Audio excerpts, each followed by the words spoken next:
வந்தாரை வாழ வைக்கும் தமிழ்நாடு. இந்த ஒரு வார்த்தையினால் தாங்க இன்ன வரையும் இந்த தமிழ்நாடு கஷ்டப்பட்டுருக்கு. மக்கள் நல்லவர்கள், அதே நேரத்தில் ஏமாந்துவார்கள். இதுதான் உண்மை. எல்லாரையும் நம்பி நம்பி கடைசி வரைக்கும் ஏமாந்து போனது தான் தமிழர்களுடைய உண்மை நிலை.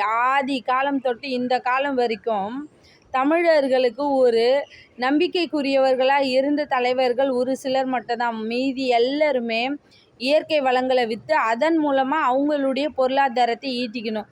இப்போது தமிழ்நாட்டில் பார்த்திங்கன்னா முழுக்க முழுக்க தமிழர்களுக்கு எதிராக நடக்கக்கூடியது இயற்கை வளங்களை சுரண்டுவது, அவர்களை பொருளாதாரத்தை சுரண்டுவது, அவர்களுடைய ஒற்றுமை கெடுப்பது. இப்படி தான் அரசும் மாநிலத்தவர்களும் வெளிநாட்டவர்களும் நடக்கிறாங்க.